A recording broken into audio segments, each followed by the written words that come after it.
Welcome to another podcast of the current situation at Manchester United.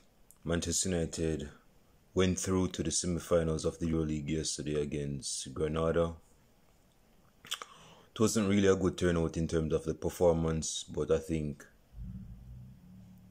I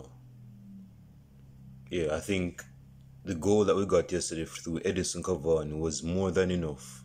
Was more of an insurance to assure us to go to the next round. So I don't think it was just based on performance that would put us in the next round. No, the job was just done yesterday through Edison Cavani's goal, and even more so in the first leg on Spanish turf. I woke up this morning to the news. The news. I was going through my Instagram and my Twitter feed, and I saw there was this discussion about Paul Pogba and Jose Mourinho, and I think it was based on Sky Sports did an interview with Paul Pogba in relation to what makes his current manager different, that is Ole Gunnar Solskjaer, different than his previous manager in the name of Jose Mourinho. So he was asked what was different. What was different about being under the guidance of Jose Mourinho and Ole Gunnar Solskjaer? Because you have to remember that Paul Pogba, Jose Mourinho brought Paul Pogba back to Manchester United. LVG had nothing to do with the signing and the coming home of the prodigal son in Paul Pogba. LVG probably didn't even know if Paul Pogba was an academy player. So this was based on Jose Mourinho's billing of signing Paul Pogba back to Manchester United. Now my English is so bad. Paul Pogba was talking about the relationship he has with both Ole Gunnar Solskjaer and Paul Pogba, between Ole Gunnar Solskjaer and Jose Mourinho. Now all of us by now knew what the relationship with Paul Pogba and Jose Mourinho was like in his first season, which was 2016. He ran his course from 2016, fall of 2016 to summer of 2017. In that season, if you guys have a good memory, if you guys are a big fave of memory lane, you guys will remember that Paul Pogba, it's not like Paul Pogba started getting criticism in his second season or his third season. No, he started getting criticism in his first season, based on his hairstyle, based on how he carried himself. His performances on the pitch was called into question, and personally think he was taking the right action to be improving his game on the pitch. You see me? And you could say that this was the period where Jose Mourinho was a big advocate for Paul Pogba, because Paul Pogba was having a lot of criticisms on his back. Jose Mourinho backed Paul Pogba in his press conferences. I'm not going to play the clip in this video podcast, but he basically said from a press conference he did in relation to a EuroLeague match. It's funny how we're still in the EuroLeague. He was saying that Paul Pogba deserves respect, because he was saying this in relation to Paul Pogba's background. Not to go on a long digression, but I need to say this to build up to what I'm going to say in a few more minutes. Paul Pogba came from a home with 3 big brothers, including himself, and his mother had to make ends meet, so that those boys can survive. Okay, big. If you look at Paul Pogba is like 6'3". His brothers are probably like 6'4", if not 6'3" or 6'4". So they're big dudes. Hold on. they're big dudes. And the reality is that he was saying Paul Pogba, he was basically, without getting anything, he was basically defending Paul Pogba in his press conference. When Ajax lost to Manchester United in the EuroLeague final of 2017, at the end of the game, you could see Jose Mourinho hugging a shirtless Paul Pogba. If you guys can remember it, because I can. If you guys have a good memory, it's me, you could remember that Paul Pogba, a shirtless Paul Pogba, was hugging an ecstatic and enthusiastic Jose Mourinho. Now, in relation to Paul Pogba's comments, this is where I'm going to defend Paul Pogba, and this is where I'm going to criticize Paul Pogba's comments. But first, I'm going to go into this first. In his second season, that is Paul Pogba was showing his qualities more on the pitch, is me. But there was a time in the second half of his second season at United, Jose Mourinho had issues with Paul Pogba. And I think it's something that some United fans were expecting, because all of us know, excuse my French, that Paul Pogba has a big personality. We know that he has character. We know that he's not an average Joe Schmo, basically, is me. And Jose Mourinho definitely has an ego. So when you put those egos together, we're not going to get an ego-made cake, but it's going to make a hostile environment for other players. So with Paul Pogba and Jose Mourinho clash together, you're going to have two fierce lions having a fight in the heatness of the Serengeti. Is me. And Paul Pogba was benched against, if it was against Newcastle away from home, we lost 1-0. He was benched a couple times at Old Trafford. If you guys can remember, Paul Pogba did not start against Sevilla in the Champions League round of 16. He was actually on the bench. And when Paul Pogba came on, Paul Pogba wasn't doing very well. He made a few passes that you would expect Fellaini to do, like passing the ball for throwing. Is me. That's what Paul Pogba was doing. But you could see that his relationship with Paul Pogba was becoming sour. Is me. It's like you left out yogurt for over a couple of days and it became sour. You can't even smell the relationship of Paul Pogba and Jose Mourinho becoming sour. Bacteria was working on it. Is me. And Paul Pogba made a few comments that season where I think there was a time where Jose Mourinho made him captain in his second season. I think it's actually either his second season or his third season.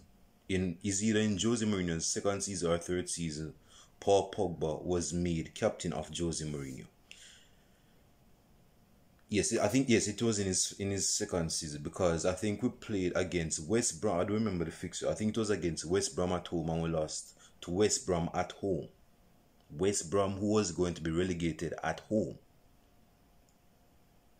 And Paul Pogba in the match interview after the game was basically saying the manager should have played a better style. Again, I'm paraphrasing his word. His words that I'm expressing right now is not verbatim.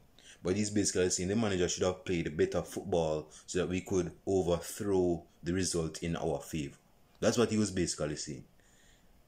And at the time, I wasn't doing this video podcast, but at the time I was like, don't tell me that Paul Pogba just said this. Don't tell me that Paul Pogba just said this. Because, dude, as much as good a player as Paul Pogba is, that should not give him the green light, or even if he's captain, that should not give the man the green light to be going after his manager like that. That he should not be going after his manager like that. That is basically putting the spotlight on his own manager. That is basically trying to shoot your own manager in the head too. So when Jose Mourinho heard those comments, he immediately stripped Paul Pogba of the captain's armband. That is not what a captain is supposed to do in a post-match interview. So you could say that my man was green behind the ears. He was naive. He has never been captain before. Never been captain before, and he doesn't know what a captain does after the match.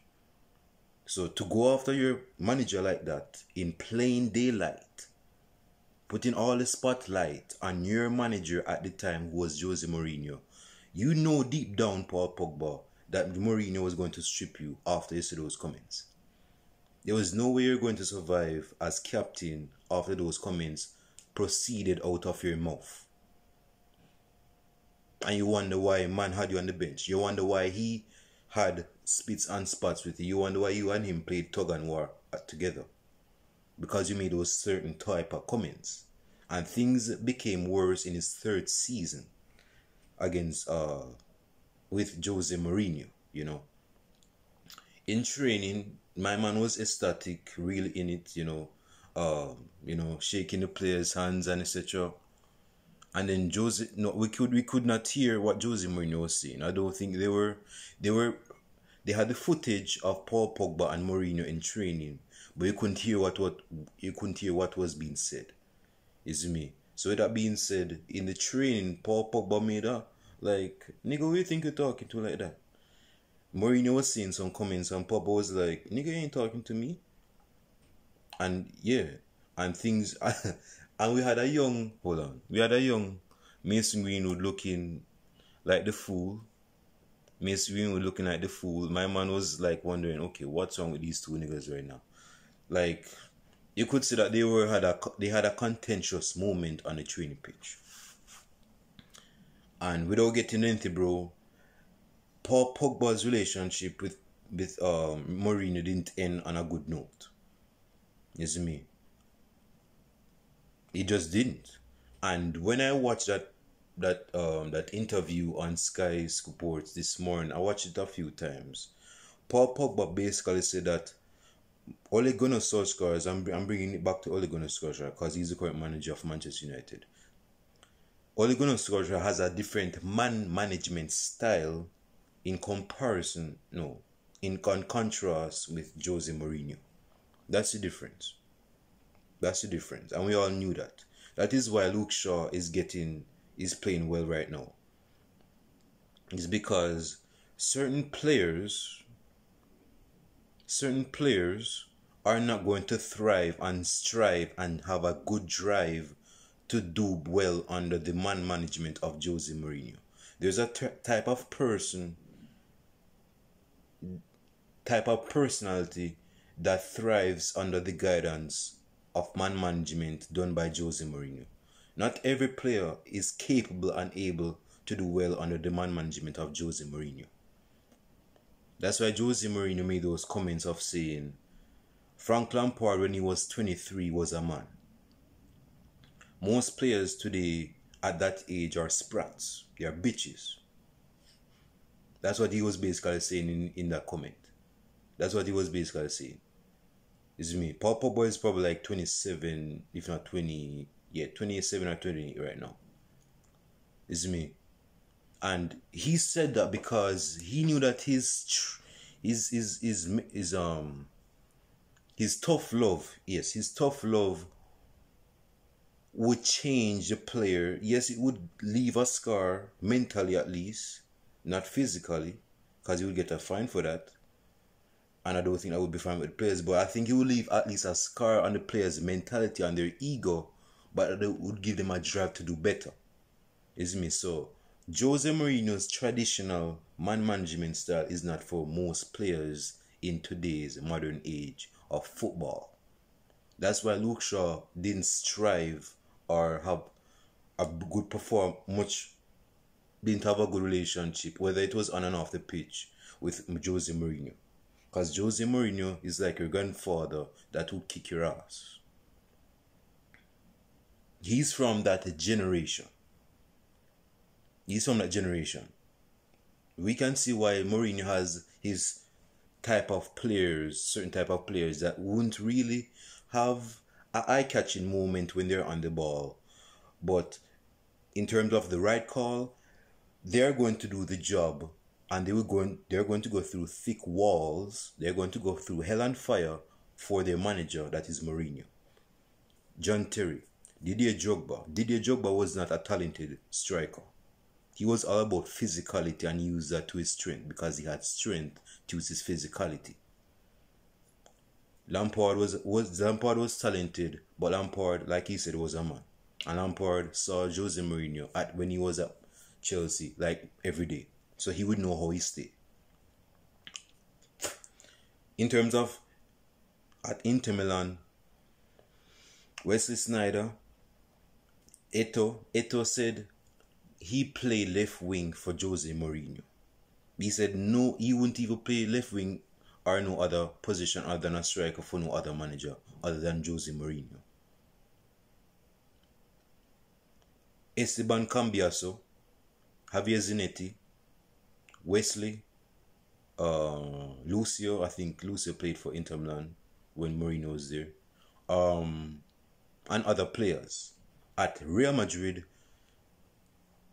Iker Casillas had somewhat of a contentious relationship with Jose Mourinho. Not to get this lengthy podcast, but I just want to flesh out some things so I can show you guys what Mourinho is like. Some guys are still naive. At Real Madrid, he had Ramos, he had Ronaldo, and even with Ronaldo a few times, not much, but even with Ronaldo, he had a few contentious battles with, you see me? Because I mean, when you're an egomaniac manager and you have a player that has a big ego, at some point you guys are going to clash. You're going to come at crossroads. You're not going to be on the same pitch with that player. You might tell him something what to do and he's going to ask you why. Why should I do that? I'm not that type of player. I don't play like that. So you're going to have that contentious relation, at least briefly and momentarily, depending on how contentious that situation is. You see me? At Chelsea, he lost the dressing room. United, he just lost the dressing room because his management style is not what most players are used to these days.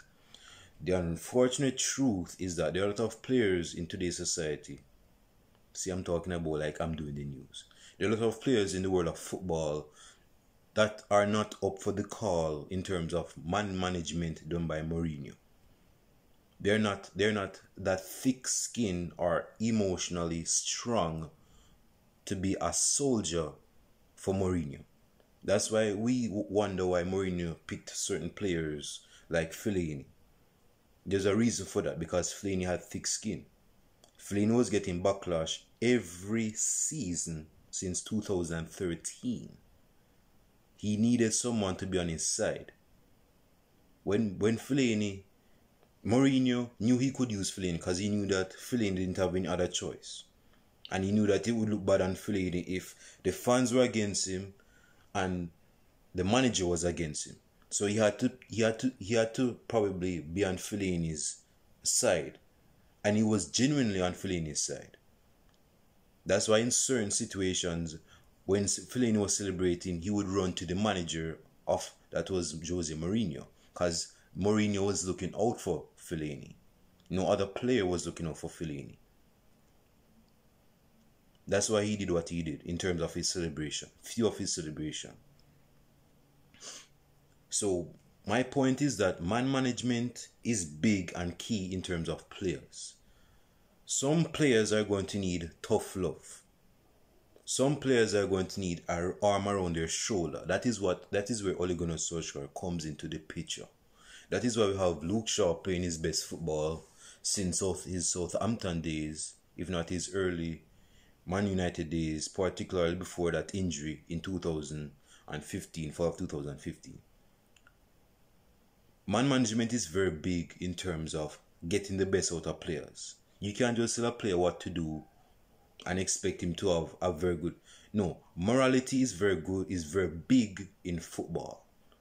Is me. I'm not saying you guys have to be like an echo chamber, like it's a church and you're trying to preach and you're saying, Amen, what he's saying on the pulpit is the truth. Amen, I agree. No, I'm not saying that. You cannot disagree, but what I'm saying is that there has to be equal ground most of the time so that you guys can have a very good moral, positive relationship, mutual and neutral relationship.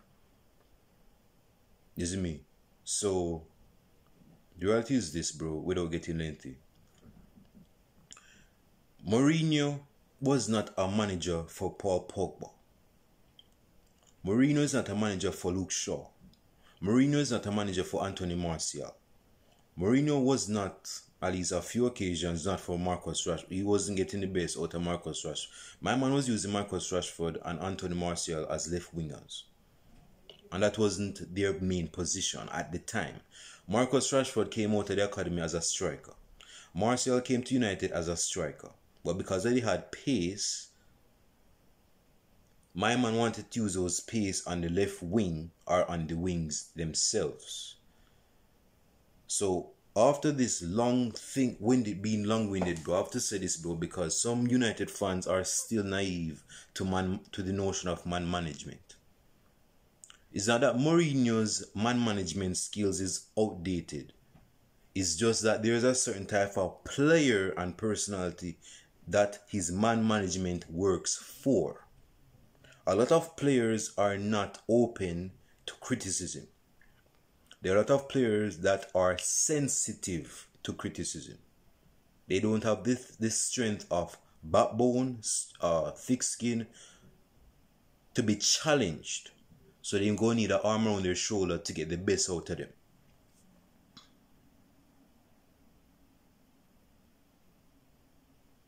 That's the truth. So it's not that Jose Mourinho. No, we could say that Mourinho, in terms of saying calling out his players on a regular basis, was a bad thing. Dude, Rio Ferdinand was called out by Sir Alex Ferguson, and Nani was called out by Sir Alex Ferguson a few times, and Nani crumbled at that criticism.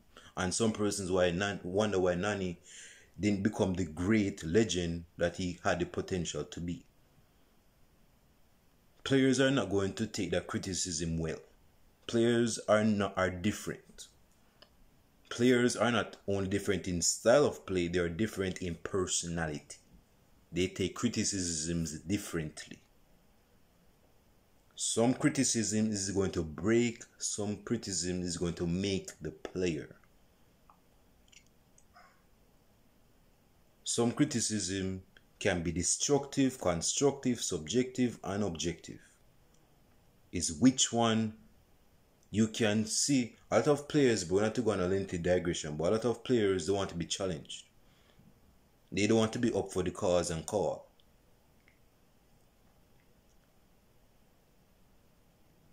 So after all what I've said, bro, I hope you guys listening to me carefully. Paul Pogba said, this is where I'm going to criticize Paul Pogba. Paul Pogba didn't need to go that lengthy. No, I'm not saying his comments were incorrect. I'm not saying that, because his comments were very correct. But I'm saying, given that he's not the manager for United no more, those comments shouldn't have come out like that. Shouldn't have been out like that. Yes, his relationship with Jose Mourinho was different. Yes, his relationship with Jose Mourinho was unpredictable. Yes, the relationship was inconsistent.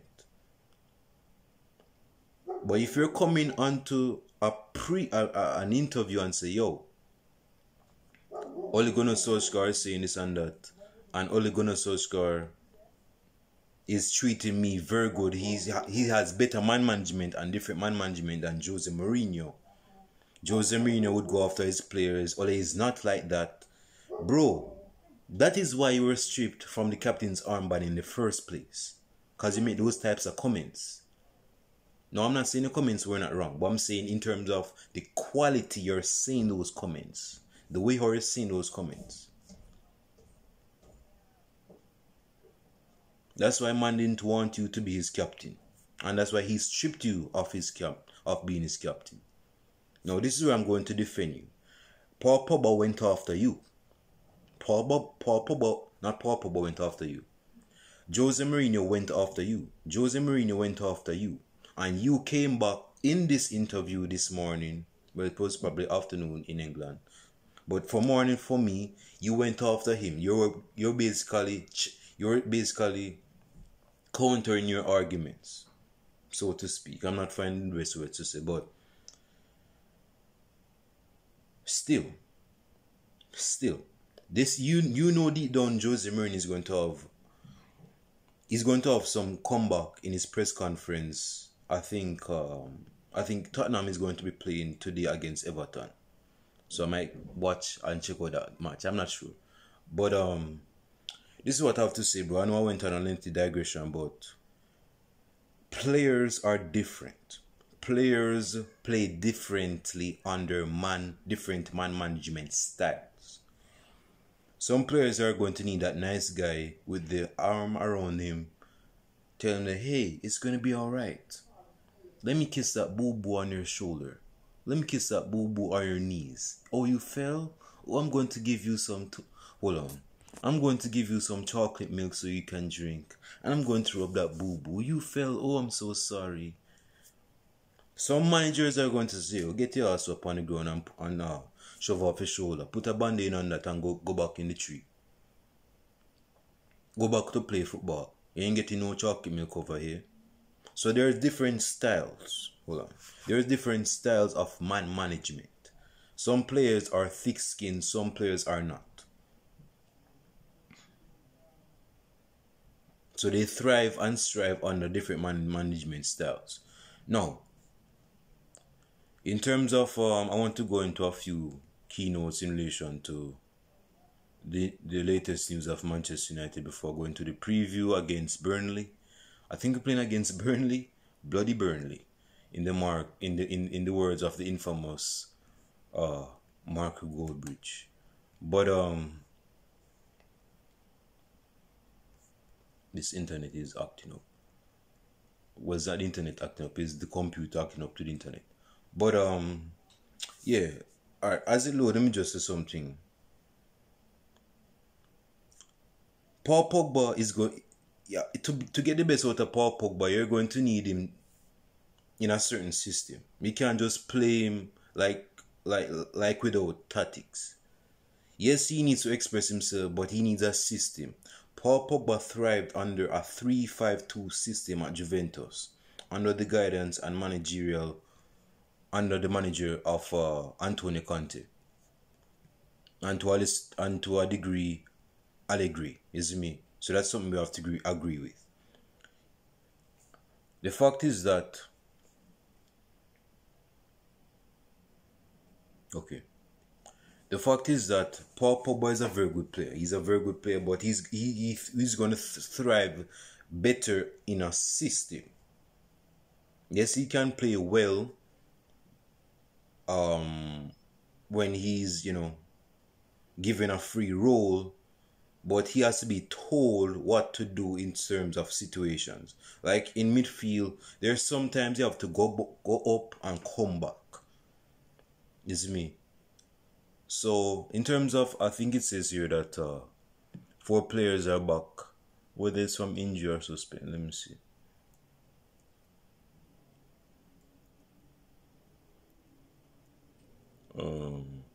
Okay, give me a second.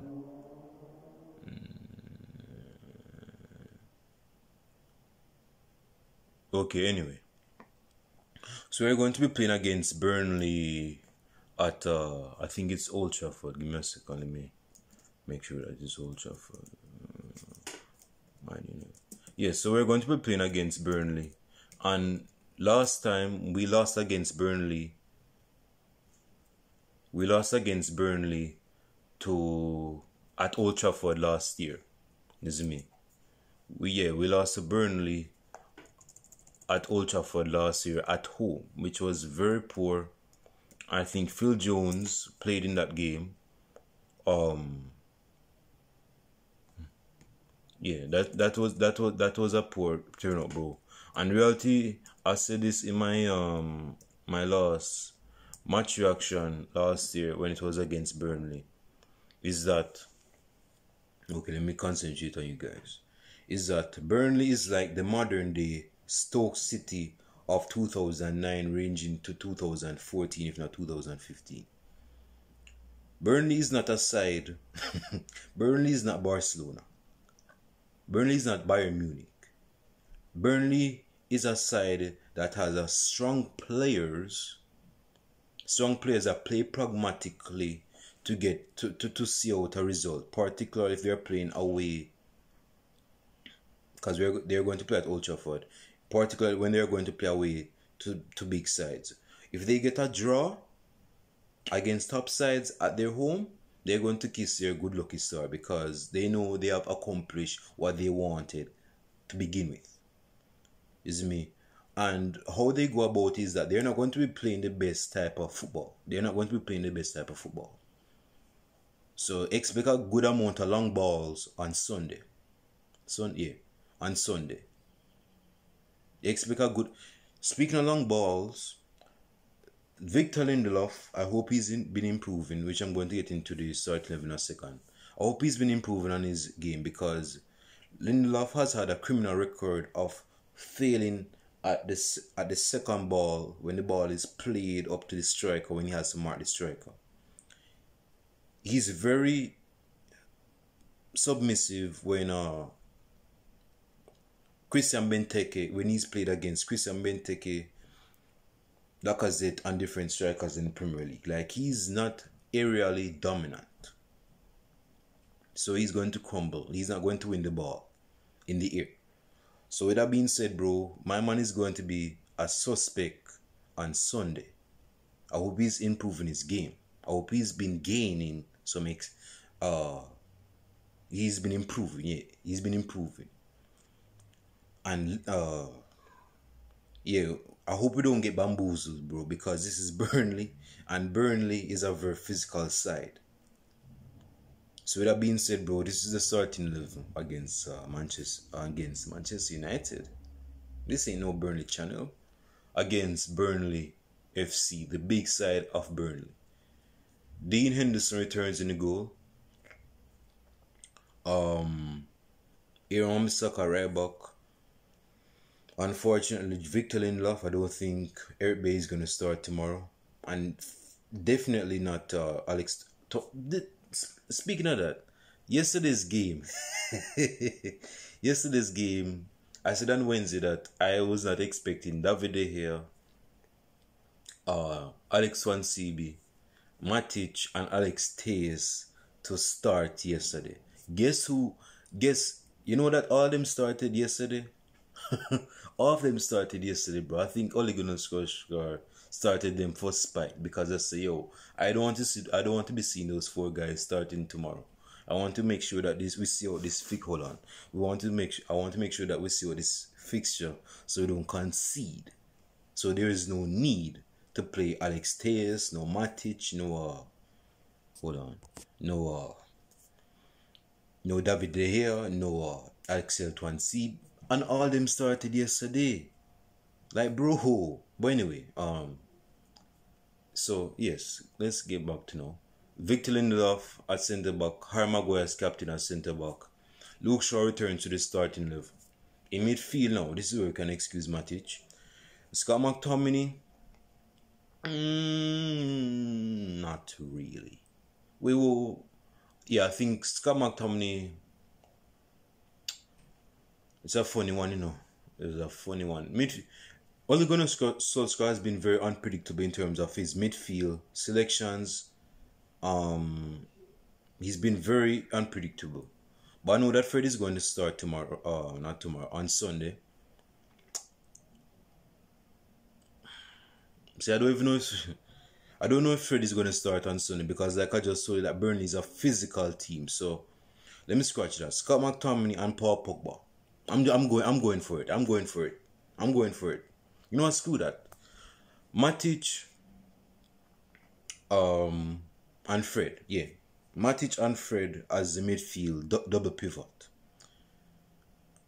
Marcus Rashford on the left wing. Mason Greenwood on the right wing. See, I'm messing up this prediction, but I'm gonna say it anyway.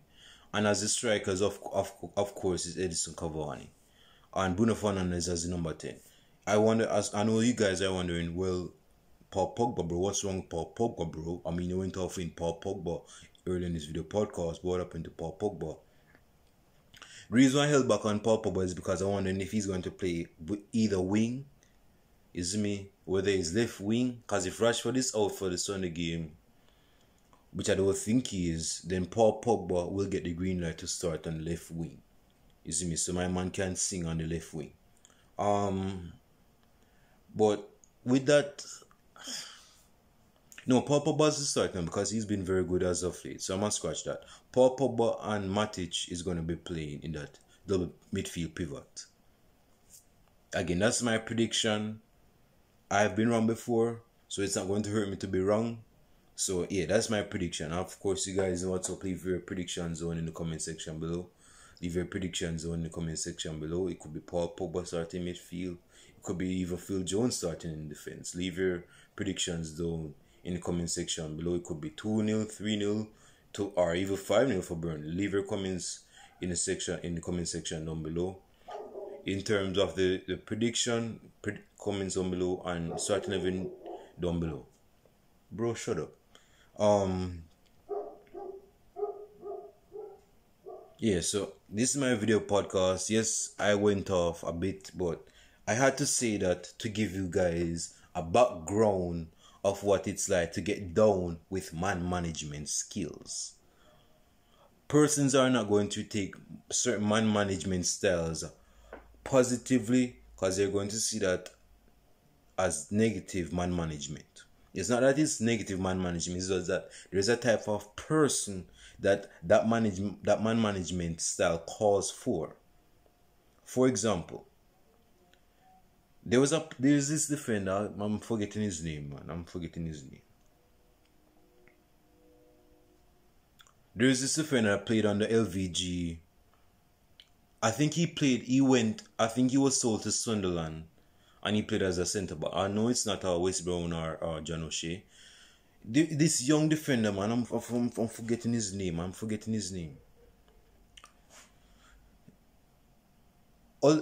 Ole Gunnar Solskjaer.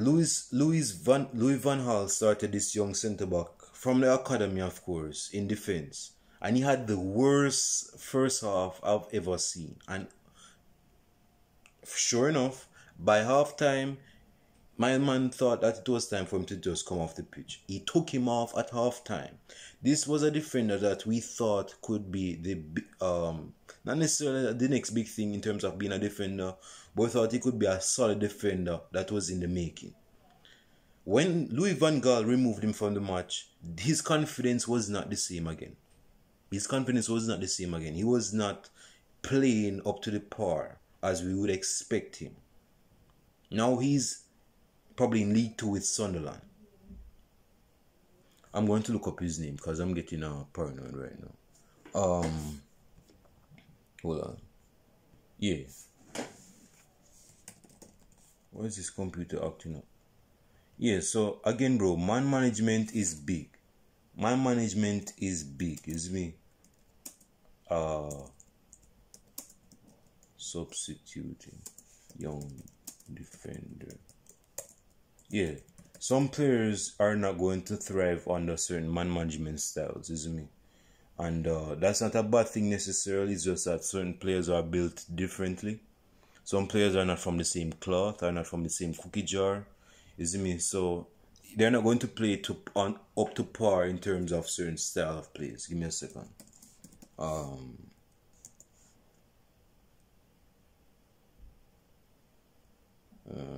His name, the youngster, I'm going to look for him right now because he's right here. So, shoot, yes, Paddy McNair. You remember Paddy McNair? Yes, that is the youngster that my man Louis van Gaal, you just took him out of the side because he was just playing pro, and he's not been the same player ever since. Not been the same player ever since. So that's my preview, my rant, my ramble. I just had to flesh out a few things, bro, because I was not very happy with how Paul Pogba expressed his. I know a lot of you guys are, but with me, like I told you guys, I'm from a different generation. I'm still under 25 years of age, but still, I don't think it would be better for Paul Pogba to just go after his previous manager like that, knowing full well that Jose Mourinho is going to have a response for him, whether it's positive, which is highly unlikely, and have a negative response, which is pretty much likely. So he should have said something like this, bro. And I know I'm not in a position to tell Pogba what to do because he's his own man. But this is the plan he should have sent to the interviewer that was interviewing him on Sky Sports. He said that my relationship with Jose Mourinho was a very complicated relationship because there were a few times we had